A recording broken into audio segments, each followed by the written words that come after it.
Hello and welcome back to another HW-Aquascaping video. Today's going to be quite a good video as we're going to be doing a 3-in-1 unboxing video. First of all, we're going to be looking at the JBL CrystalProfi E902. So a little backstory behind this filter. I've actually had this filter for just under 2 years. I got it as part of a Practical Fish Keeping magazine subscription that I got for Christmas a couple of years ago, and I've never used it. So recently, obviously, I upgraded to a Dennerle Scapers Tank 70 litres, and the filter that I've got on that I just don't think is quite cutting the mustard, so to say. Don't get me wrong, it's a great filter. I just think the biomedia is a little bit short, and I think this will be a great improvement for it. So here you can see this is the current filter that I'm running on my 70 litre aquarium. It is the Awase Filto Smart 100. It's the non-thermo version, however you can upgrade to the thermo version if you do choose so, which just comes with a built-in heater. Now as you can see, it is quite small, and that is the main reason I'm wanting to upgrade it. I do think it is brilliant. I'm not here to slate it in any way because I think it's a fab little filter. It's great value for money, and yeah, it served its purpose on the previous scapes and aquariums that I've had in the past. I mean, I've had this filter about 2 or 3 years now, and it's run flawlessly throughout. I've had no issues whatsoever with it. Great quality, as always, that you get from Awase. But yeah, I just think the bio load is a little bit small for my current situation, so yeah, I'm going to upgrade that today with the new JBL CrystalProfi. So there's nothing further to do but to get the filter out the box. So the one thing I'll say about packaging wise, it's really well packed into this box, really secure. It's all like it's got like foam sleeves in the cardboard and everything like that, so I really liked the packaging. You know, it's definitely not going to get damaged on any transit that you'll be doing when you buy it from the shops. So yeah, that's definitely a thumbs up for me in that department. And to say I've basically been having this as like lying around my room as such, so it's definitely been getting a beating over the years. So, and say everything's all intact, so definitely it's definitely a thumbs up from me. So the white box that comes inside the actual box of the product, that contains all your accessories. So basically you get your instruction manual as well as a little catalogue, which I thought was quite good. It basically shows you all the JBL products that you can get to enhance the filter, such as like, I believe one of them was like a different inlet pipe that basically sucks from the top as well as the bottom, which I thought was quite good. You've got your outlets and your inlet pipe, which it comes with a sort of lily pipe as such, as well as a spray bar and a tap set, which goes on the top, which you've got a grey and a black pipe. Basically shows you which way it goes in and out, so you'll be able to recognise that, which I thought was quite a nifty design, because on most external filters they're both the same colour, so sometimes it's quite hard to distinguish once it's in the cabinet and you know it's all dark and everything. How do you get your pipes off if you need to do some maintenance or something, or which one's which?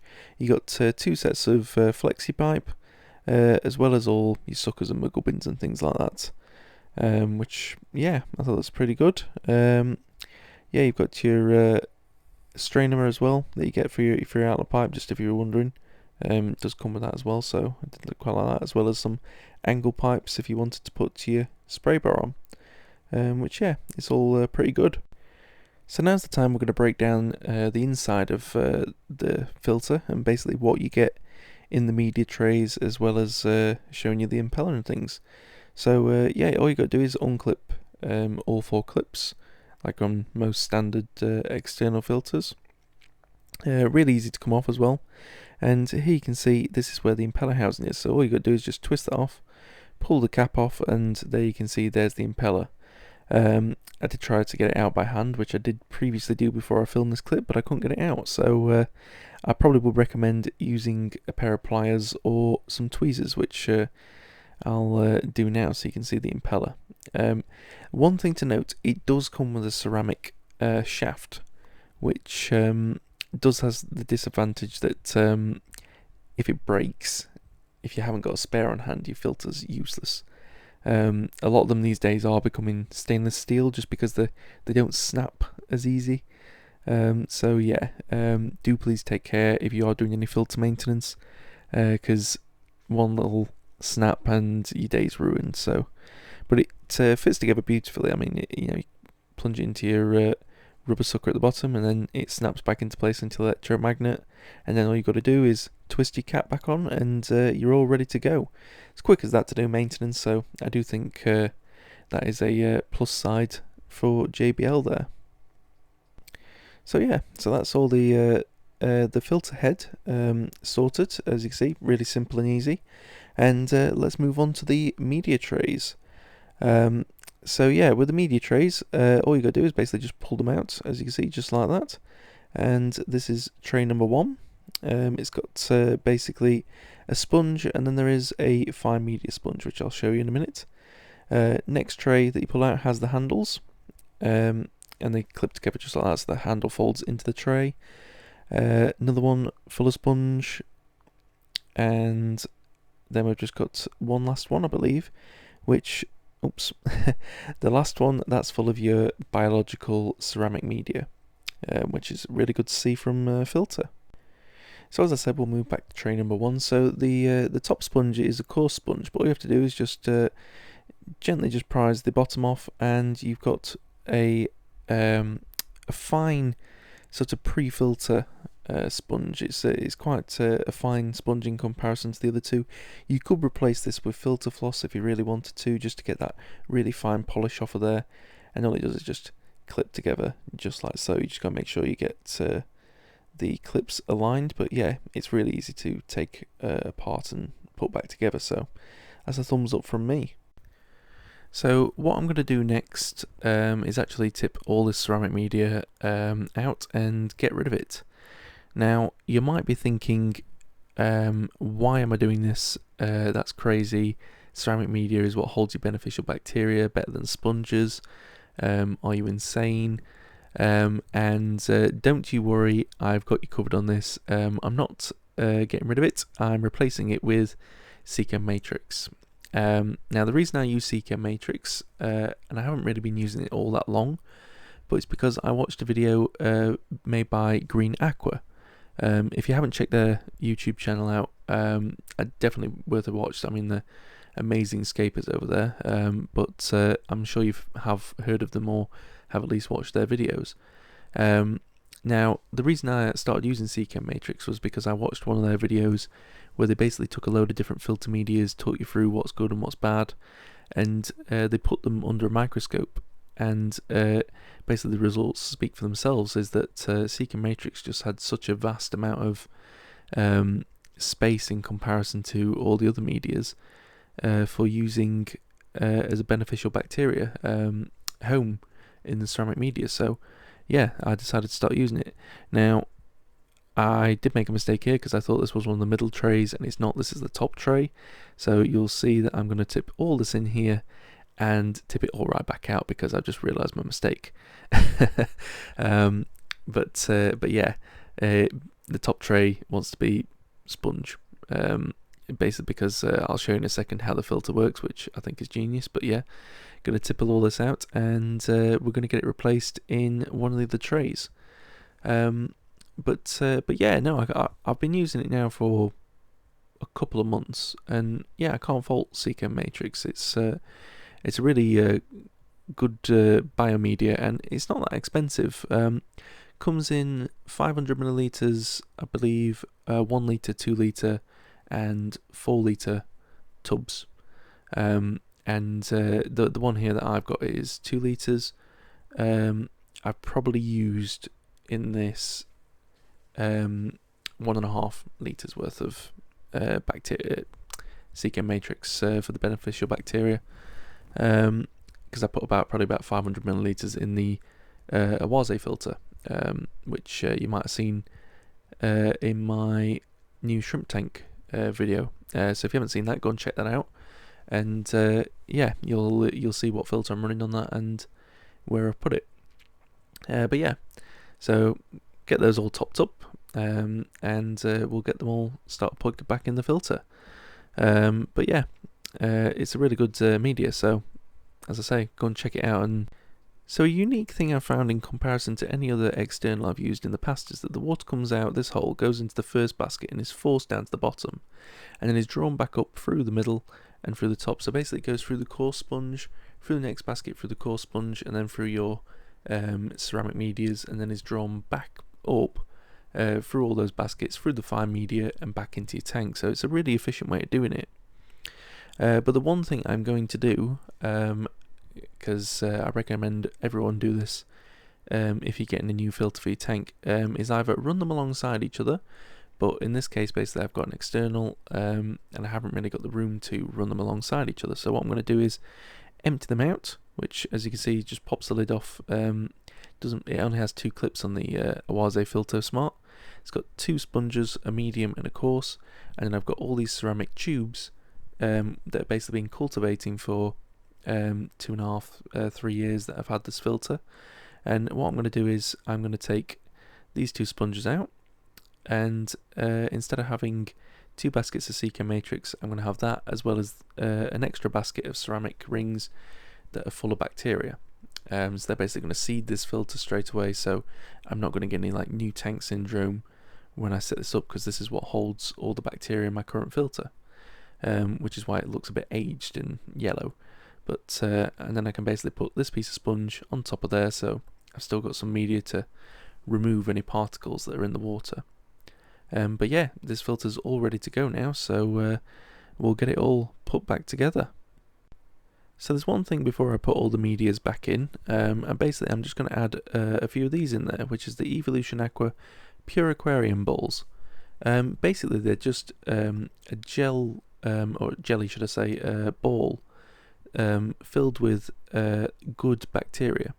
And basically I just find, you know, they're really good to seed filters with. Obviously my filter is seeded, so I'm going to use the recommended dose, which is 1 ball per 25 litres. So my tank's are 70 litres, so I'm just going to put 3 balls in. There's nothing wrong if you do overdose with these. But yeah, I've used them for a while now. Well, say while, pretty much since they've come out as a product. But yeah, they are a really good product. You know, the one thing I will note is I stopped using them in my regular maintenance, as I was finding that I was having quite a big nitrate spike after I was doing regular maintenance, which obviously proves they are doing the job, but you know, high nitrates, if they get too high, can become as harmful to the fish as they can if you just, you know, do your regular water change. So basically I do a water change of 50% at the start of the week, and then by the time it comes around for another week's water change, the nitrates were a lot higher than I usually find if I leave them out on a regular maintenance, if you know what I mean. So it's one thing to take care with, that they do break down waste quite quickly, so you will want to watch out for that, just in case. But yeah, now it's time to basically get it all plumbed in, and we'll move on to the second of the unboxing. As I said, it's a 3-in-1 video this, so yeah.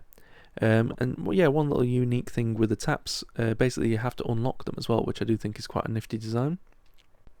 And here is the second unboxing. It's the JBL ProTemp 300. Basically this is an inline heater, so rather than having a traditional heater like the one I've already got in the aquarium that sticks on the inside and, you know, heats the water up internally, this runs inline with the external filter hose, and basically the water runs across it and it heats up the water as it goes across. It's no more efficient or less efficient doing it this way. It just means that basically all the equipment is outside of the aquarium, which in my mind this is a bonus for me, because as an aquascaper you want as less mess, should I say, inside the aquarium. So if I could just have an inlet and outlet pipe, that's perfect for me. So I'm just going to take the heater out the box and we'll have a look at it. Now you get a bag of attachments, which I'll come to in a second, and then you come to the actual heater itself. Now I really like the heater. It's quite a slim, compact design, so it's not too intrusive. You get digital readout on the front, which you can read your temperature, and you change that by pressing the green button. The one annoying thing I did notice was it comes with an EU plug. It's not too much of an issue for me, but I do know that, like, you know, really, if it's sold in the UK, it should come with a UK plug, in my opinion. Just make life easier. And then we come to these, which I think is the best thing about the heater. Basically, these attachments allow it to fit all common pipe sizes, which I think is really good, and I don't know why more products don't follow this suit. And then we're going to come to the final unboxing, which is the Evolution Aqua, the Aquascaper glass lily pipe set. I've got the 12mm one that I purchased from Horizon Aquatics. So shout out to you guys, brilliant service, worth a check out at their shop, guys. And let's have a look in the box, shall we? So just while I'm taking it out of the box, I'll tell you why I've decided to get some glass lily pipes. Basically, the main reason why I did it was I'm trying to get all the equipment as much as possible out the aquarium, and I just think having a glass lily pipe in there, because it's made of glass, they're less obtrusive to the view of your aquarium, which I just think is a plus, really. That's the main reason. And here we are. This is the lily pipe set. You've got the outlet pipe, which is it basically sucks from the bottom, and you have a skimmer for the top, so it gets rid of that oily surface scum. And then you have this, which is the lily pipe itself. This is the outlet pipe. As you can see, basically the water is shot out of a really small hole, forced into a larger one, and then it comes back round, so you get a really powerful jet of water that comes out of it, which I think is just great. You know, it provides great flow for my aquarium, great oxygenation and agitation to the surface, so that keeps the fish happy. And with the circulation, that means that more CO2, as it's pumped around from the inland diffuser, that's basically going to get more around the aquarium, and basically will help me have better plant growth, which is a plus really. So can't really fault the system whatsoever. Obviously with glass lily pipes you do have to be really careful. They are delicate, really brittle, so just be very gentle with them, especially when it comes to cleaning. But as well as with cleaning, you know, with them being glass, and you know they're not the cheapest of products to buy in the world, it's always better to invest in some really good quality cleaning brushes. I've actually invested in some ADA cleaning brushes, and the feel of them to the like sort of cheap, you know, £3 to £5 cleaning brushes, it's really remarkable at how soft the brushes are, but they clean really well as well. So I'd definitely say if you're wanting to invest in some, I'd definitely look into getting some of the ADA ones, which you can purchase at Horizon Aquatics. That's where I got mine from, and I actually went on the recommendation from one of their YouTube videos. So yeah, definitely go and check out their channel and subscribe to them. Really knowledgeable on all things equipment wise for your aquariums. And there we go, guys, we've reached the end of the video. I really hope you've enjoyed this 3-in-1 unboxing video. And please don't forget to like if you've enjoyed the content, as well as if you're new to the channel, or you know you haven't already, hit that subscribe button, hit the notification bell so you know when I'm going to upload new content. As well as if you really want to, you can drop me a comment down in the comments. I try to reply to them all, so yeah, just let me know if you like the content, or if you've got any questions on the products that I've shown today. If I haven't covered it during the video, I'll definitely try to reply to them all, as well as go and follow my Instagram account if you've got Instagram. I do have some more regular updates on there, and the username will be on my end tag, so go and check that out please, and I'll catch you in the next video. See you later, goodbye.